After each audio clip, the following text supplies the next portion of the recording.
This is a video on a paper I wrote 2008, 2009 called a creativity checklist. It's got in a checklist format 1,500 variables that individually help you achieve creative outcomes. Those 1,500 variables are not from one model, as you might expect, but they are assorted variables from 20 models that I combined to make the checklist. Now, I have a book, the most comprehensive book that's ever been written in the history of the world on creativity. There's no doubt about it. It is not fluffy. It is not superfluous. It is not peripheral. It does not pull punches. It is not shallow. It is thorough, comprehensive, loving, passionate, detailed, rational, accurate, modest, specific, practical, theoretical, breathtaking. It's called Are You Creative? 60 Models of Creativity. I've got another volume, in mind, because I've got another model of 60 Models of Creativity.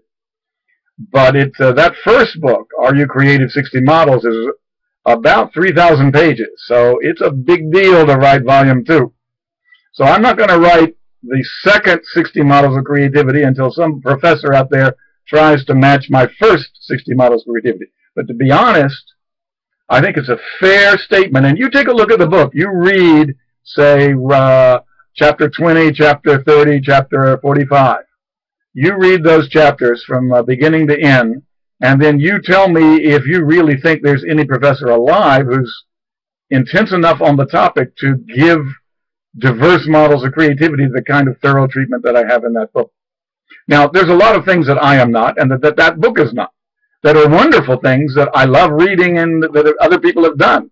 So I'm suggesting that my book makes me the center of the world's interest or anything like that. That's ridiculous. I'm assuming you guys are educated people. I'm just saying that I have written a book that 10 years after I wrote it, I go look back at it, and there's nothing like it. Nobody has come close to it yet. If you want a one-stop shopping experience for everything that everybody in the world has written about creativity, there is no good book. But the closest book, which is not good for that purpose, but better than anybody else's, is the book I wrote 10 years ago, called Are You Creative? 60 Models. Now, the 60 models would have created a checklist that was 10,000 variables long, and you just can't use it. And so my limit was 3 days. I wanted a checklist where I could go in with a group of people in a corporate R&D lab or in a venture technology business in Silicon Valley, and I could go in with them and start Monday morning and finish Wednesday dinner, and personally, orally explain what each of 1,500 variables was, and then they could score it for their organization during the 3 days. And so the reason for 1,500 variables and 20 models is that with my personal face-to-face help, an arbitrary R&D lab or a venture technology business staff can score their organization thoroughly and accurately on the 1,500 variables in my presence in 3 days, 3 8-hour days. So that's why 20 models, that's why 1,500 variables, that's why I stopped there. And I didn't do 5 days of variables, which will maybe run 3,000, because 3 days is enough. You get sick of creativity after 3 days. You don't want to deal with it for the next month. So, yeah, it's realistic. It's practical. So that's why it's there. Now we're going to talk about it a little bit, because I keep seeing people getting excited about things and tools and models that are far less practical, far less theoretical, far less interesting, far less powerful, far less accurate, far less comprehensive, far less variegated, various, far less interesting, far less global in terms of different cultures, models of creativity combined than mine are. And so I think I need to have a video out there which sort of sells what this A Creativity Checklist article is. Now, the article's free. Anybody in the world can download it from academia.edu, probably from Box on LinkedIn, where I have it posted publicly. Also on ResearchGate, it's listed publicly. You can download the PDF. Let's look at the models I included. First of all, I have a model, a meta model, a model of 60 models of creativity. So I've got that. And you actually can score yourself on 60 models of creativity right up front. Then I've got 64 steps of becoming creative. You could score yourself on those. This was how 150 creators became creators. And then I've got 64 steps of creating. This was 64 steps that were the same in how they created, in spite of the fact that most of how they created was different. But they did share 64 steps, which are here. And these steps were ordered. I had a wonderfully clever form of questionnaire that asked them about the ordering of the steps as they generated them.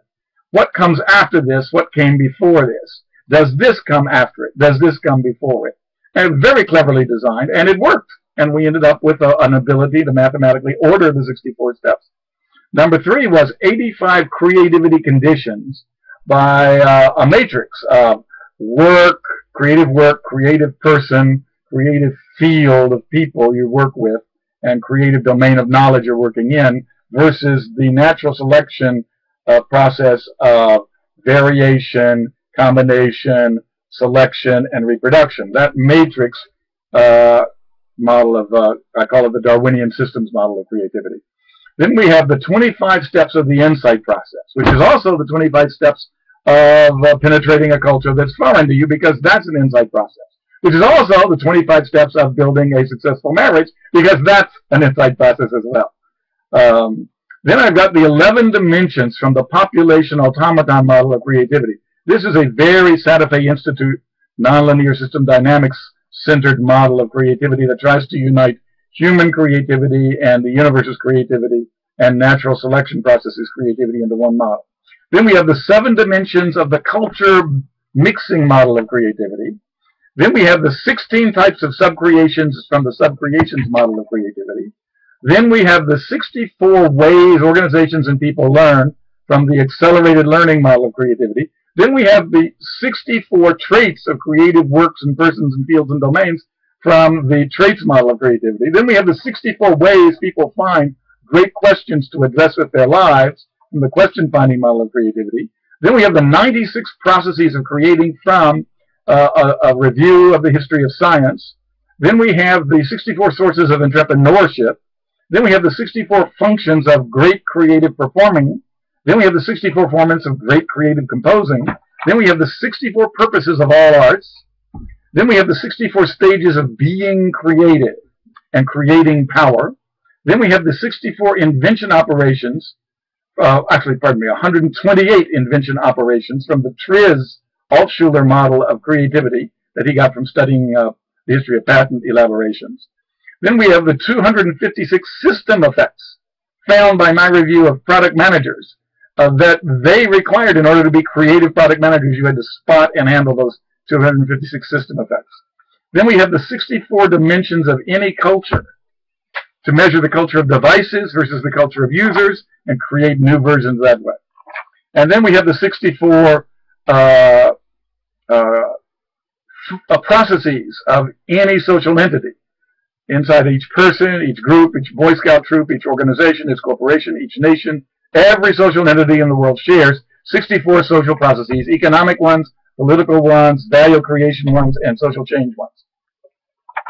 So those are the 20 models. And the check sheet is densely written because it's got 1,500 variables to cover. So it looks like that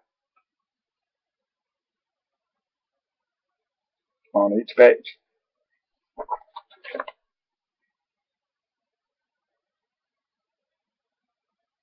And it's about 30 pages long. And I'll run through a couple of the items for you to give you a feel for this.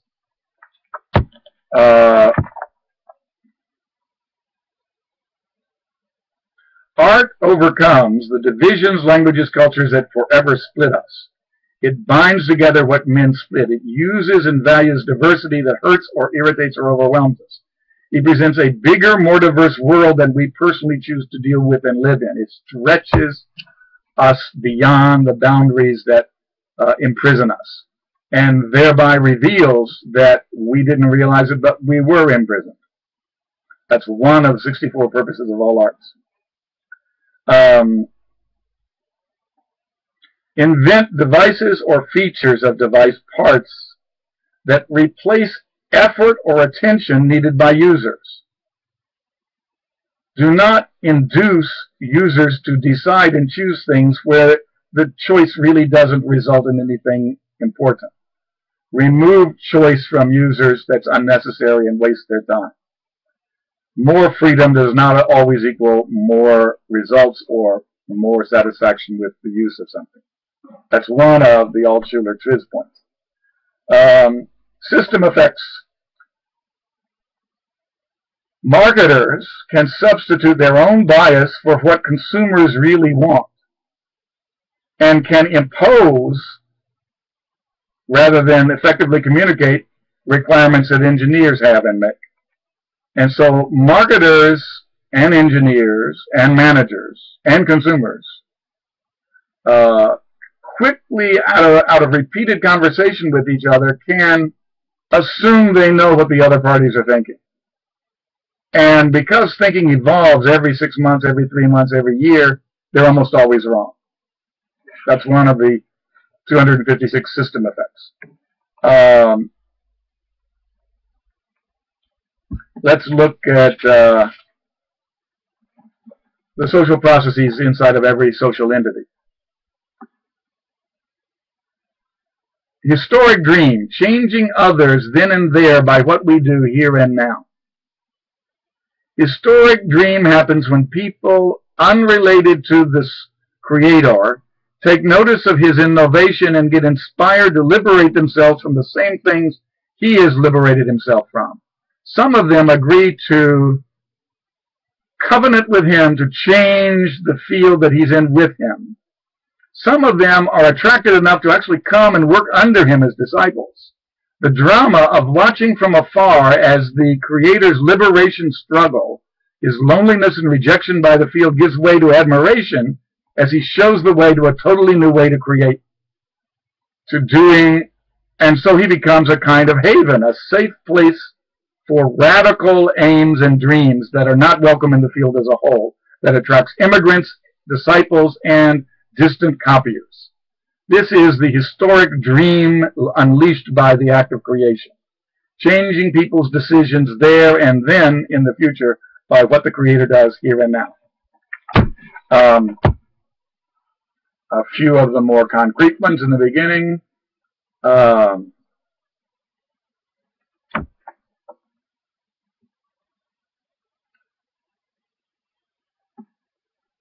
Commit to the unknown. Nothingness embraced as better than a staid conservative past.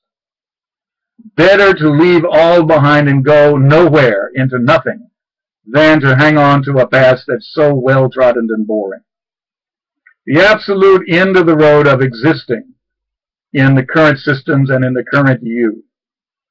A desperate struggle to establish a home and a way of living and work in a non-environment, in a thrown-outness, in a nowhere, a wilderness that you are now in because you reject the comforts of the old, staid, conservative home you just left. One of the steps of the 64 creation power dynamics. Creative performance. Performers are both the violinist and the violin at the same time, the instrument being played and the player of the instrument at the same time. That's one of the creative dynamics of performance. Let's see.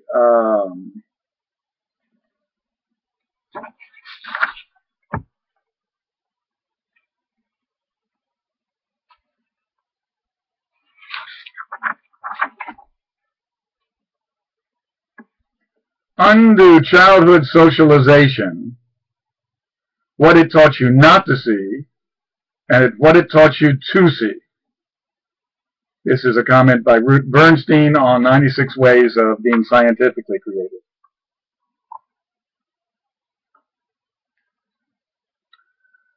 Identify all the trends currently operating in your field and then reverse them. If nanotech is popular and growing, then invent and imagine gigatech. This is one of the dynamics in finding important questions to answer in the question-finding model of creativity.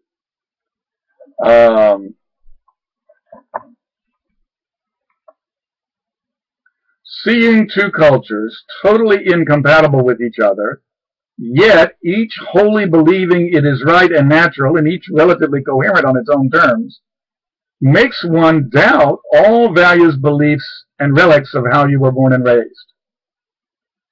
It lubricates changes of value and viewpoint for you by showing that the absolute system that it appeared you grew up in is just one of many equivalent, coherent, but incompatible systems.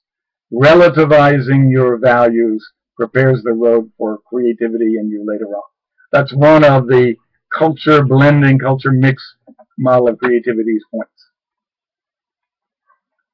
And I'm just choosing absolutely randomly here because I don't have time to read this stuff carefully.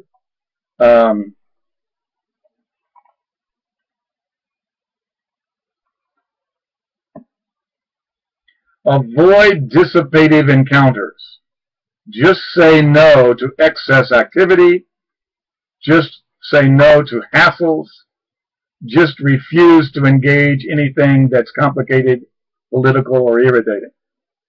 This is one of the 64 steps to becoming creative called making interior room, the emotional space in which to imagine alternatives and the new. This is from the 64 steps to becoming a creator.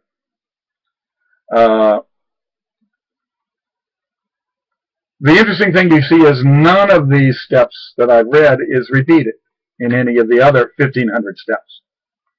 And so what happens to the first groups at Siemens and Envy Phillips that I took through the 3 days of these 1,500 variables is everybody sort of assumes they know this stuff.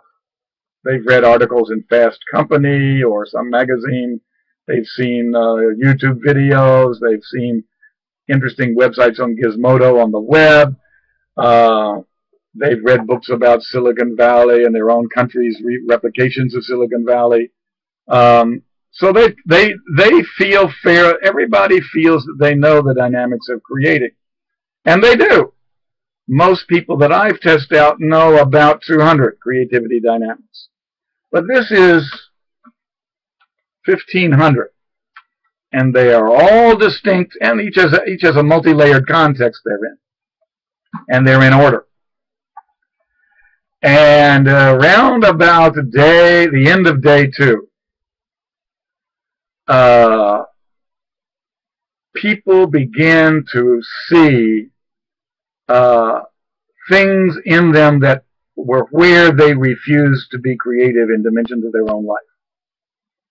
And then I get people coming up to me during and after the meeting, at meal times, dinner on Tuesday night, saying that Monday wasn't the greatest day in their life for them, but today has been something different, that they're getting insight into themselves and into a niche in themselves emotionally and a niche in the world around them that protects them from being creative. And they sort of are now feeling and understanding their current work and life arrangements as protections from creativity rather than routes to it. And they've been casually calling all that stuff routes to it because once 10 years ago, 8 years ago, it was a step up for them. But they've been riding in it comfortably now for 8 years without really admitting that it's a comfortable ride, and they like not thinking, they like not changing, and they like not being creative. And so Tuesday begins to get people seeing that, wow, I've settled for far less than I can be.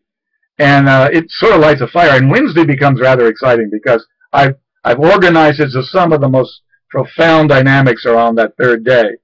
And then people start getting insight after insight and getting really excited about who they are and their future possibilities on Wednesday. And so it really works. And I hope, you know, those of you listening to this get a chance to experience it sometime. I'm trying to set up these 3-day consults in Europe, in the United States, and in East Asia in the next year.